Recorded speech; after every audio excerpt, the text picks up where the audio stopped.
Wish you were one of those influencers with raving fans who binge on your every word, consume all your content, buy everything you have to sell, and demand even more?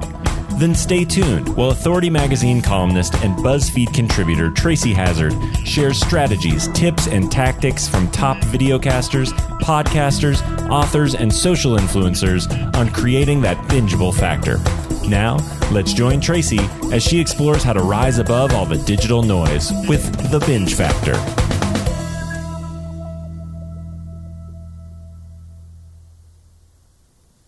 Hey everyone, welcome back to the Binge Factor. I'm Tracy Hazzard and I am interviewing successful podcasters.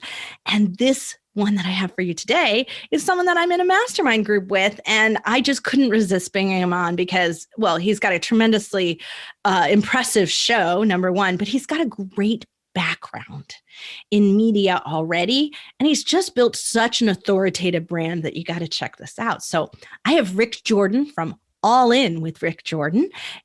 He is a nationally recognized voice on cybersecurity, business, and ethics, and he appears nationwide as an expert on ABC, NBC, CBS, and Fox, and he's the founder and CEO of Reach Out Technology, one of the best cybersecurity and IT management firms in the country, and he's a consultant to the White House. Rick and I have not actually been in person together. Like I've seen him at an event and I've been virtual. So we haven't gotten this chance to connect. So this is our first opportunity to do that. And, you know, when there's a shared history of some kind, when you've met someone at an event or you have some kind of just a shared connection of some kind, you got to listen for the dynamic that happens between us. We really had like a 2 to 3 minute pre-call kind of thing. And then we got started recording. You're going to hear how that can really work. And when you go listen to All In with Rick Jordan, you're going to hear how he does it again and again with his interviews and the rapport that he builds with his guests. So let's go to Rick Jordan. Rick, welcome to the show. So glad to have you here. Hey, what's shaking? It's good to be here. I love this setup. If you're only listening, you got to come check it out. He's got a great virtual setup going on. Lots of color standing out. It looks so good. Awesome. Thank you. I'm a very visual person, and even in business, because my primary business is cybersecurity. But then I'm a podcast host, that's in 36 countries now, and it's pretty awesome. But even with cybersecurity or podcasting, it doesn't matter. I'm a musician too. Everything is designed by intention. That's you have right. to make it look the part. And so nobody knows where you are. Oh, I'm in Chicago, Illinois. Yeah. But nobody has to know based on the way you set that up. Yeah, right on. There's like 3 feet of snow outside right now, but in here it's fantastic, right? Yeah, there you go. I love it. You've been podcasting a while. Yeah, a little over 2 years now, I think. 2 years this month, February. Yeah. Wow. How's it feel to get to that point? It feels pretty crazy because when we passed the 100th episode, I was like, all right, I didn't really feel much until, I started looking back and it's like, man, how did we get here? Because we even took a couple months off during the first year, just trying to get the rhythm, and I think when I started, it's straight up. I'm going to tell you exactly why I started. I hired a branding agency and I was telling them where I wanted to go. And they're like, oh, you need a podcast. It's like, all right, I guess I need a podcast. Let's go down this road. There are telltale signs that you hired a branding agency. That doesn't surprise me. Yeah, that was the first one. Yeah, I bet. I could tell because there are 3 things that happen with branding agencies. Really short names that are very similar to lots of other podcasters. Yeah. To the show. And your picture on your cover art. That's always a branding agency or advisor indicator. No doubt, right on. Yep, right there. And this is one that I'm wondering about. Did they advise you to start at number 21 instead of start at number 1? For the episodes? Yeah. Are you talking YouTube or a different platform? Because we did start just straight 21. On the podcast, because your episode numbers start at 21. Then there must be a glitch or something somewhere. Okay. Because they were at number I thought one, that's a kind of a thing I've heard from some branding agencies before. So that was my other interesting. Telltale sign. And it's because they do this thing like, oh, we don't want to appear like we're new to this. So we're going to we started them. right at the beginning, right at number 1. I remember episode 2 or 3 was my Burn the Net episode, and that's still one of my favorite ones to this date. I'm going to have to go look back because it's missing because I definitely didn't see that. That one would have caught my eye, and I would have checked that one out. So that's your a killer 1 through one. 20 are missing. So we'll have to find them for you. That's my whole analogy, how I approach life. People say, burn the bridge when you cross it, when you go across it, that way you don't go back. But my thing that I always find with it, whether it's an entrepreneur or just anybody in general, is that there's always the hesitation to take action in the first place. It has nothing to do with not going back. It has everything to do with going forward is where the fear starts. So I take it you didn't have much fear because you got a little bit of media background, as you mentioned already. A little bit, yeah. So you didn't have much fear about doing the podcasting thing. No, not at all. I've been speaking from stages, for 20, 25 years. Even as a semi-pro musician in the church world, I've played in front of groups of 5,000 before. So it's nothing new to me to be in front of people. I'll tell you what, though, the difference, because it started out just audio, and then we were recording video only to use on socials for social clips, and everything was just posted on audio. I just started really YouTubing everything about 6 months ago, so around episode 75 or something like that, I think. But at the very beginning, I was trying to pull from my experience just speaking from stage and everything else, but I found that talking to a camera, I found this out too when I was going on TV, because I've been on ABC, CBS, and NBC, Fox, every place you can imagine, top 10 markets. And the same skill set you have to talk into this microphone here is not, or from stage, is not the same skill set as being in front of a TV camera or even in a podcast studio like this. It's totally different. And I look back on my first TV appearance, which was like 2.5 years ago now. I'm like, geez, I sucked. Look at this. It is very different. That's what people think, that there's a great transfer. But there's a, with video, this is what I find, is you've got the energy, the motion, like we're talking to each other and it's flipping back and forth between the two of us on the way the video is editing, like all of that is there. And there's a dynamicness of that. Oh yeah. But with the audio, you can't have dead air. You can't have, so you got to have a good editor. Like, it's a little bit different. You've got to keep the energy in that voice and what you're doing. It's like trying to hold everybody's attention on the stage when they all have their phones out. It is, oh my God, yeah. No joke about that. That's why there's tips and tricks you use on stage too, but just like that, there's things you can incorporate in tools in your toolbox you can use on a camera like this. I mean, even like what I just did, right? Taking up the whole frame with my hands. Right. Yeah. So I've been around the block a little while. I've learned a few things, but now it's all natural. The frame. Yeah, exactly. But the stage has probably really informed you well, because I mean, this is the thing. We have to assume that their attention is elsewhere when we're recording our podcast, because so many podcast listeners, the number was extremely high in the last study. Over 60% of people listen to podcasts from their home, which means that they're probably doing something else. Laundry, dishes, I do mine. I listen to my podcast. I had listened to you this morning while I put my makeup on. And fix my hair. So you get, so you're multitasking when you're doing it. So the capturing of attention is very similar to trying to make sure that audience is looking at you. Yeah, no doubt. No doubt. You did really good on your makeup today, too. Thank you. It was great to be in your bathroom with you. Yeah. There you go. Yeah, and it's late in the day. It lasted. We're good. I love it. Yeah, mine's pretty solid, too. Yeah, you look great. So how's that? So that start. So you got a branding agency, you brought them in, you got started. Like, was there anything you found that kind of tripped you up, made you hesitate, like thinking, is this for me? It was really the rhythm, I guess, because this rhythm lasted for a while, because I didn't have the studio that you see right now, and getting to a point to where I could still be comfortable and still do, because I don't even monetize my podcast in a traditional sense. I don't have sponsors. The reason why it still exists today is really for, one, credibility, two, it's freaking fun as hell. And I get to meet so many amazing people as I bring guests on. And it's really caught on too. And, it's steamrolled over the course of the past 2 years, which is cool. But then the last part is really to actually reach a specific target audience now. So it sort of evolves over the years. But that's the reason why I've evolved my setup. From the things that tripped me up at the beginning, I would fly out to Vegas at first. Brad Lee, Dropping Bombs, he's a friend of mine. I started batching in his studios at Lightspeed VT. And then from there, I would go to my branding agency in Seattle, Washington, where they had their offices and they built out a studio. And I was traveling there once a month, and it just got to be kind of a grind.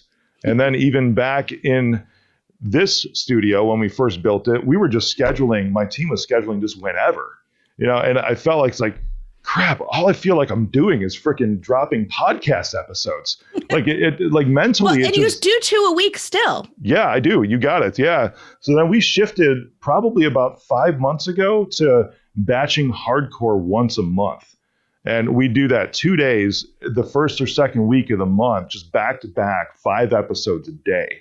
That is a lot. So you got some stamina going there. Well, thanks. I didn't start that way. No, I mean, I can build up to that. Exactly. And that's why, even in that case, because there's opportunity now, because I've made 2 movies now, and even possibly being on Joe Rogan coming up, that's out there along with Blaze TV.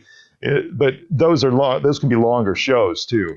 Yeah. So now it's like I can do those, because I'm already going for about 9 hours a day with doing 5 episodes, because mine's not short form either. It's not like the 5 or 10 minutes. It's anywhere. Yours is like 30 to 45. And yeah, typically you got it. And sometimes the good ones will go hour and 10 minutes, so it doesn't matter much to me as far as the length now.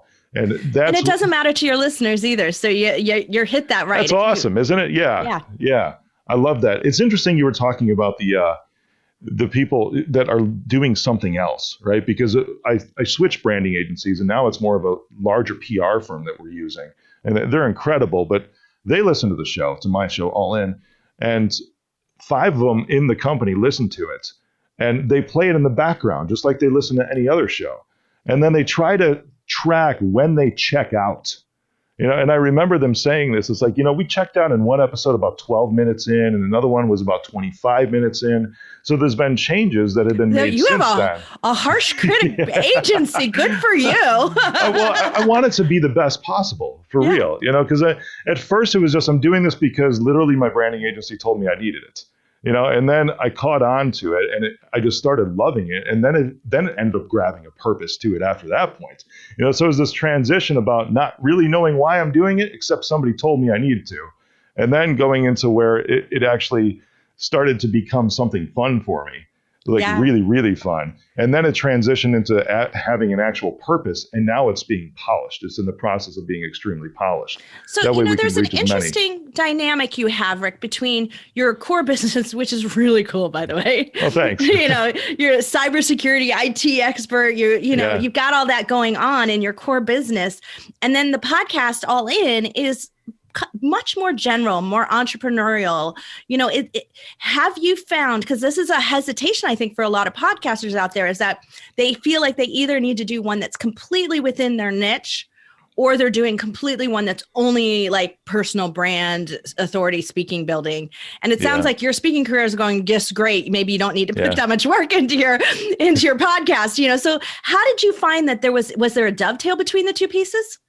A little bit, and I fell into this, I fell into a trap, kind of early on too, especially when I hired the branding agency. And even though my core is cybersecurity, I'm also a very philanthropic guy. I'm a very motivational guy when I speak from stage. I love seeing people go from point A to B. Because 12 years ago, this is like the self-motivation part of it, right? I was broke. I've told this story on the show a couple times too, and from stage all the time. I don't want to see other people have those struggles, or if they're having those struggles, I want to help them get out of it. So that's where the all-in mentality came from, because I've never been anything but that. And that's why the show is that. I'll go for like 5 episodes a day, right? It doesn't matter. I get it done. Whatever I have to do. We're in the midst of cybersecurity companies going public here in about 60 days. It's been a 14-month process. I get it done. And you can still fit podcasting in. Yeah. Amazing. I'm in awe, Rick, because I can't tell you how many podcasters, something big in their business like that trips them up, and you've got it still going. Good for you.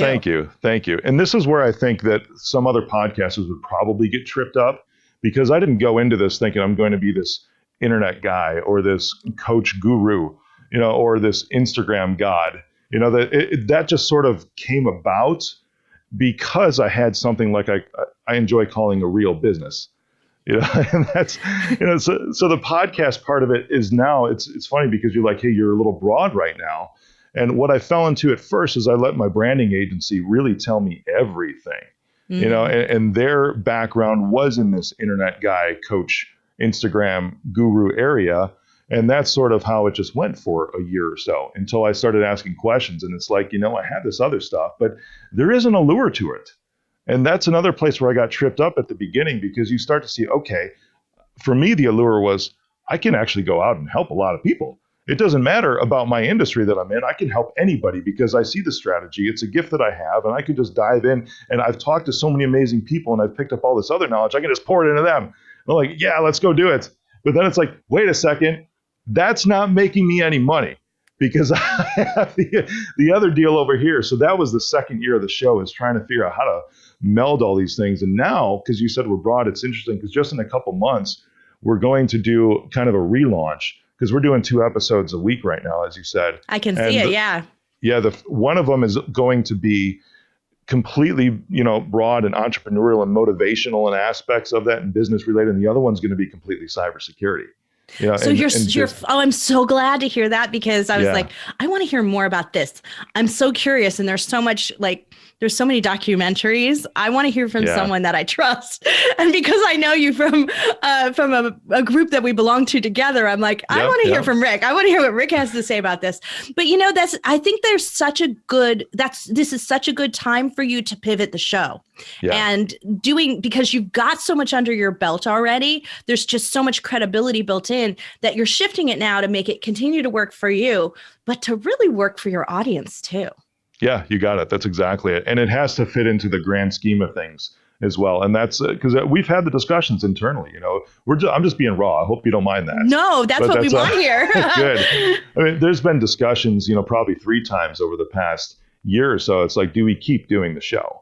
And of course it's inside of me. It's like, I love doing it, and everybody that's listening, it's like, I almost feel an obligation to them now to, just because there's so many to keep things going. But then it's like, it's got to fit what I'm doing too.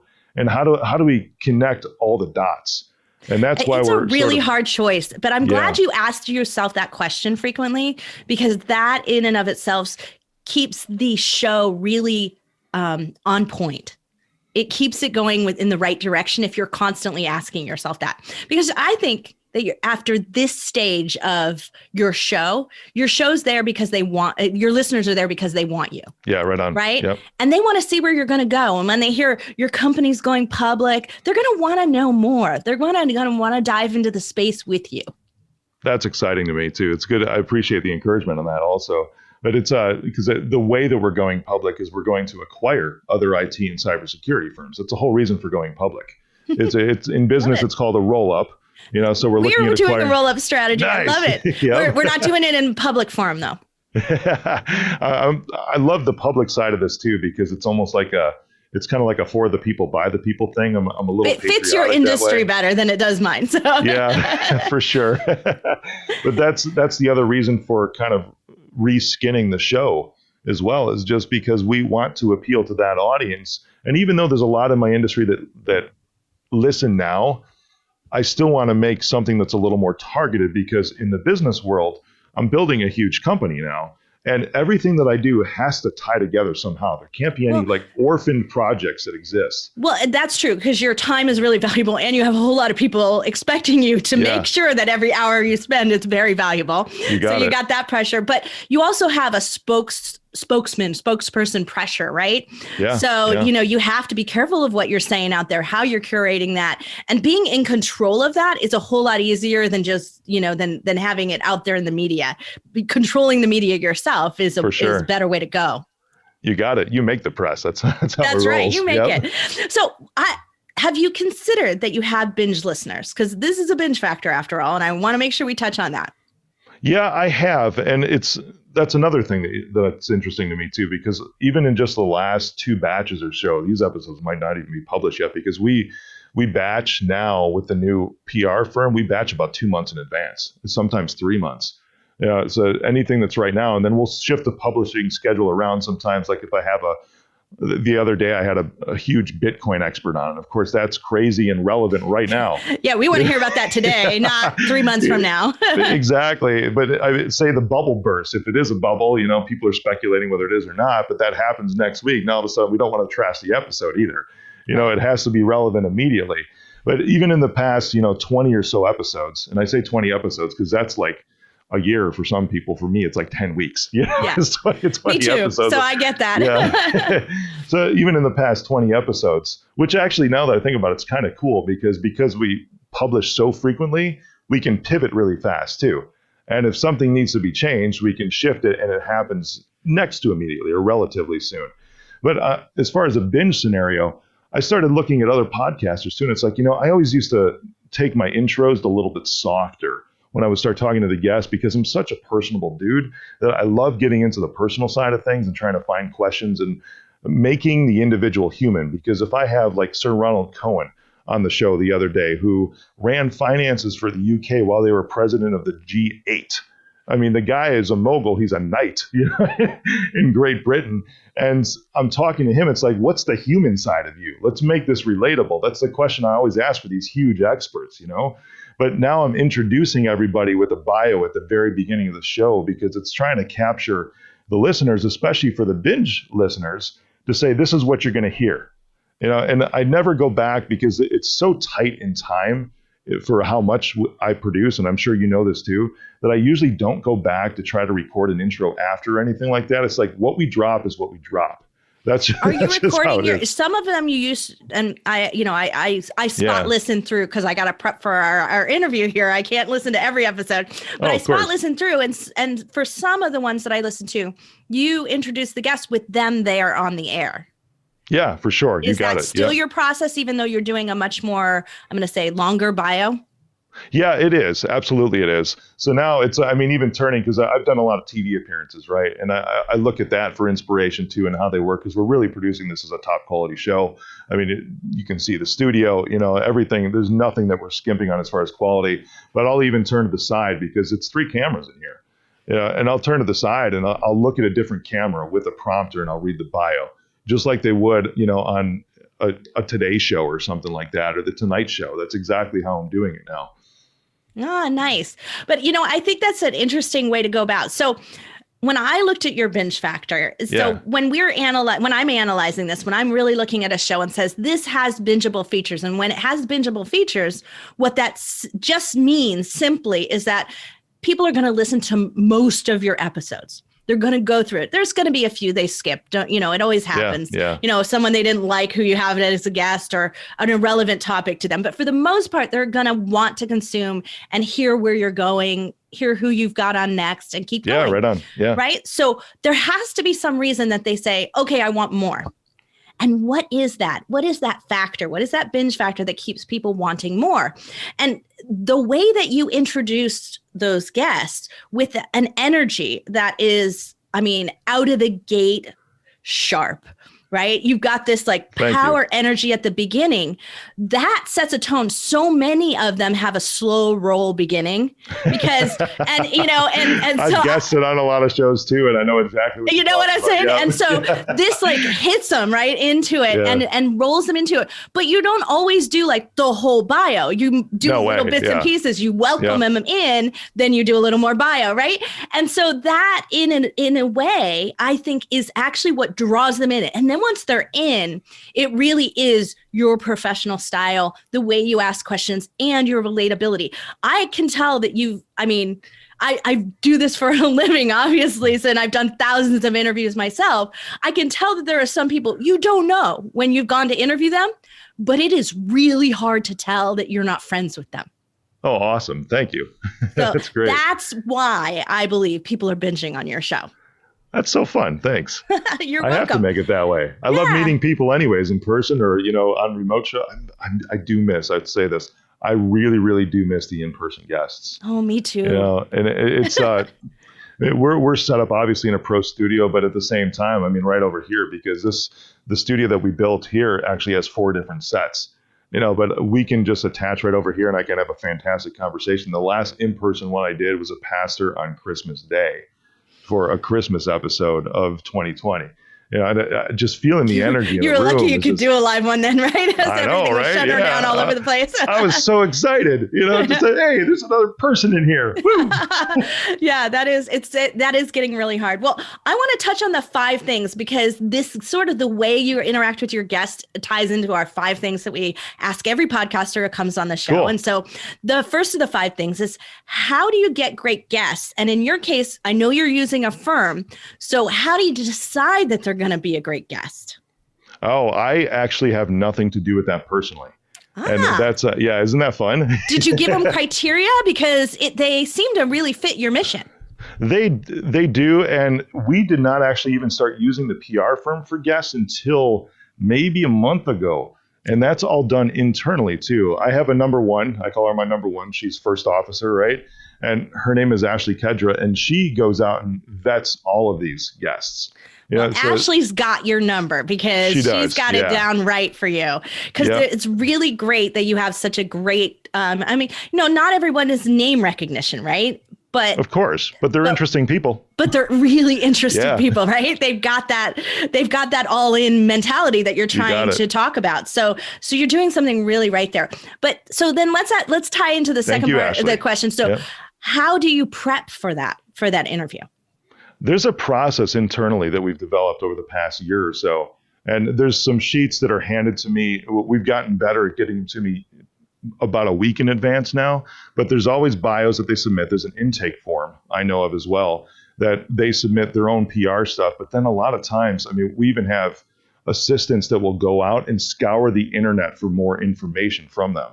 Because I'll tell you, when you bring on guests, they have their nice polished stuff that they think is interesting that they submit to you, in their bio.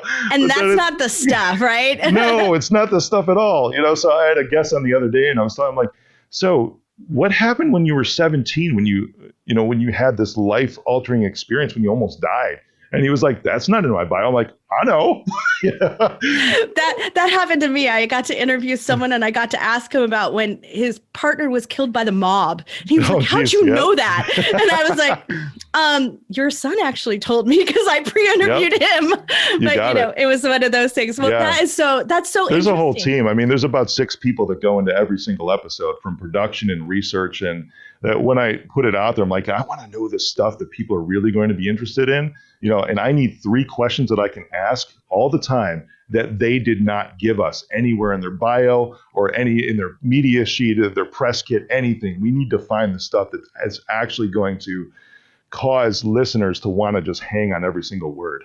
So listeners out there, podcasters out there, take a listen to this, because when you hear his show, when you hear Rick do All In and do his interviews, you're hearing that professionalism come through, because you're also doing a great job of flowing that. It's not like you look down at your sheet and go, what was my next question? It doesn't happen like that at all, because you spent the time to read this information, get to know them, understand why those questions are there. And then as you're talking, you're just really great on the fly. So you know when that next question's appropriate, when you can get into that one they haven't heard before. You got it. And that on the fly stuff doesn't come right off the bat either. That's another thing I'd love to tell everybody listening now too, that just takes time. You get better at the conversation as you keep doing it. So don't stop at episode 7, like I hear most podcasters do. We're into 120 something now after 2 years. And it sounds way different now than it did at episode 3. That's right. That's why I went to your beginning, right? And I told you I hit your episode 21 because I wanted to hit from the beginning to check that out. So, okay, well, the next one that we do is increase listeners. So what are you and your team doing to increase the listenership? Because you've got a really decent base here. Yeah. Guesting on other shows is probably the biggest thing that you can do. And now we've become a little more selective because of time, but at the beginning, especially probably even in year 2, I would take an invitation to guest on any show. I didn't even care if it was a brand new show. I would just do it. Just because, again, it's that I've been through it and I want to help others too. Now I have to be a little more selective on time just because I'm crunched in a lot of areas. But still, if there's an opportunity to, I'll sit down and I'll talk to anybody, because we had an in, but I'm glad to get you on my show. I feel so privileged. Well, no, but my team knows that too, who schedule these things for me, and they understand it and just put into action my mindset on these things. just because I'd love to, and they're good just with the guests, the same as the guests. They are really good at me guesting on other shows as far as vetting those as well. Because I've done some things, some shows that it's like, yeah, but then there's other ones that you might think might be a little more controversial or not really with me. I remember one from July 4th last year, and I was in the middle of producing Liberty Lockdown, which it was a documentary on government overreach during the pandemic. It could be considered conservative leaning, but I went on a podcast that there was an awesome Black dude, an awesome Hispanic dude that were on there. We just had real talk, and their show is as big as mine is. And we just had real talk about whatever. And it was probably one of the best shows I've ever been on, just because it was just straight up. And so it's things like that. It's like, I'll go on anybody's show for the most part, Yeah. I love that. That's a really great strategy out there for all of you listeners. The increasing listeners, that is one of my top go-to advice that I give to people. So you obviously produce this like a pro already. You've got this sort of, TV background. What from your background really helped you set up this professional production? And what do you think is the most key? Oh, completely my church media experience, because being a musician and being a semi-pro musician, I was just talking about this morning. My mind always goes to the designing everything first. We design first. When it comes to audio, whatever it is, but the visual is huge, and you have to have that at least sketched out where you want to be ahead of time and put all of your effort into that. Because I would always get a little bit anal in a venue, in a live venue that I was going to perform in, about lighting, about the sound quality, about everything else, because I believe in creating an atmosphere. And that atmosphere has to be conducive to getting your message across to everyone that's watching or listening. But you didn't get caught up in the sort of perfectionist model, because you've said it, you've honed it over time. For sure. And that should not stop you from just going out and doing it either. You're right on about that. You can upgrade all. I mean, we've got new cameras coming in a couple of weeks or so, just because these are great. I mean, I know they look really good, but there's better stuff. It's like, we could do this too. But this would up the show just another notch, so you get a little geeky over that stuff.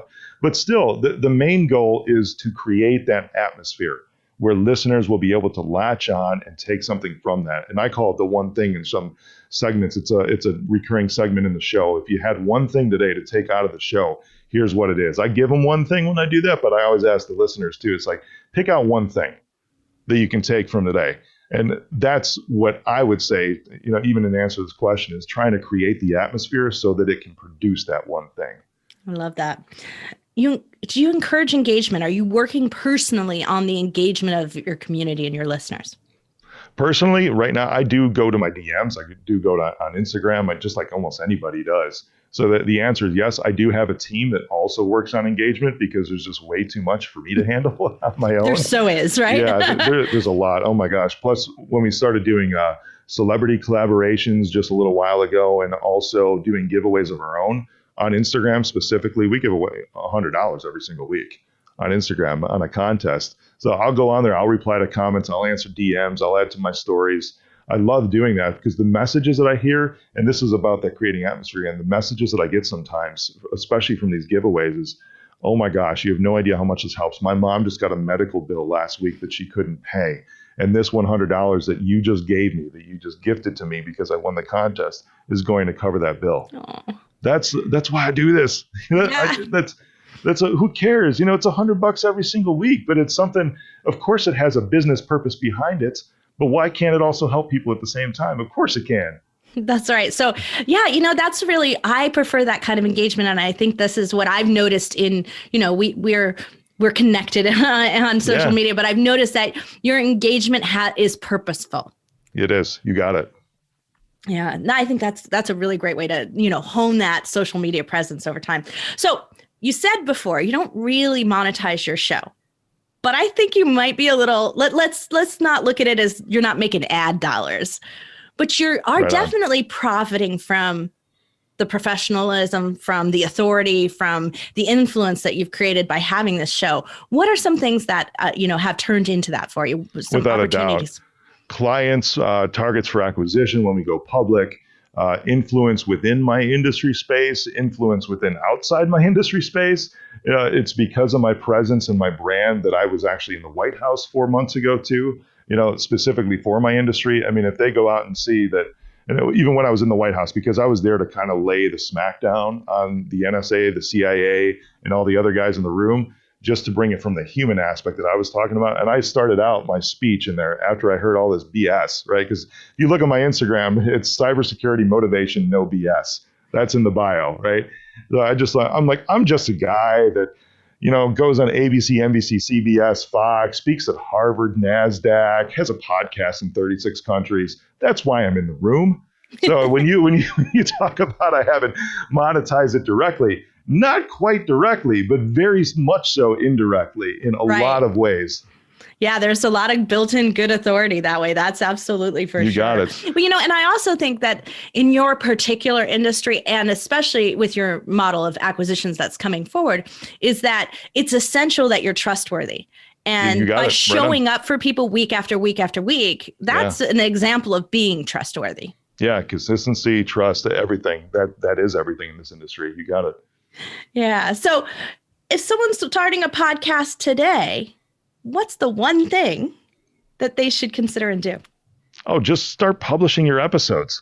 I talk to people all the time that are saying, oh, yeah, I'm going to wait until I have 6 in the can or whatever. I'm like, so screw that. Just as soon as you have it recorded, get that crap out. Don't wait for that. Build them up, though, so you get busy. So but exactly. But start publishing. I was at a restaurant with someone the other night. It was they're college students and they started a podcast and they're like, yeah, I recorded 6 of them. You know that, Rick? I'm like, I know that. Where are they? They're going to be irrelevant by the time you put them out. Right on. So they think it's like, oh, I just want them to sound perfect and all this. It's like, they're never going to sound perfect. Even when you've done 100-something episodes like mine, it's never going to sound perfect. It can sound professional, but it will never sound perfect. I want to touch on something called on your all-in title and sort of your all-in is really a big part of who you are and your mission. All-in isn't just, I'm going to say, a temporary thing. No way. Right? So what's your version of all-in in podcasting now? Yeah, that's a fantastic question. As it relates to podcasting, it's some of what we talked about, but then it's also not stopping. So every time, like we talked about before a little bit, having that internal conversation of, this even happened just 2 weeks ago where we had another one. It's like, should we stop? Because we got a lot going on right now. Should we stop until we relaunch? And the team came back to me and blasted me almost just because I asked the question. Like, but that's not really all in, Rick, is it? Good for them. Like, that's not on brand. Right on. Like, you're right. And that's why we don't stop. I mean, the conversation was over that quickly. And so when you start something, you have to see it through to the end. And that's the thing, that the show doesn't have an end yet. Will it at some point? I don't know. I could see it maybe transitioning into something else, maybe, but that could be next month. It could be 10 years from now. I have no idea, but you keep seeing it through. That all-in mentalities we're talking about, you see it through until it's done, until it's fulfilled its purpose. And that doesn't have to be a finite amount of time either. It can be something that's ever evolving that you don't even know while you're in the process of it. And that's also okay. Well, all of you out there, you have just heard some of the great reasons why you should pick up your phone, pick up your device, log into your favorite podcast app, and select Rick Jordan All In. Awesome. Thanks for having me on. So wasn't that a lot of fun? Rick has some great insights to how hard it is to be a podcaster, how fun it is, how dedicated you need to be, and really how professional you may need to grow to really make your show work for you and your brand. I love that he's so raw and honest about all of that with you, because it really is the case for so many. So many try to do it themselves, and in the do it themselves process, do it yourself, process, you discover that you're just falling short on various things, that it's just so hard to find the right guests or to prep enough for those guests. Is that you really don't have time to do that all, and to have assembled a team to do the really essential professional things like Rick has done is going to really help you stay podcasting, be consistent with it, go all in with your podcast. And it's also going to really help your brand shine. So you get to do the things that you do best.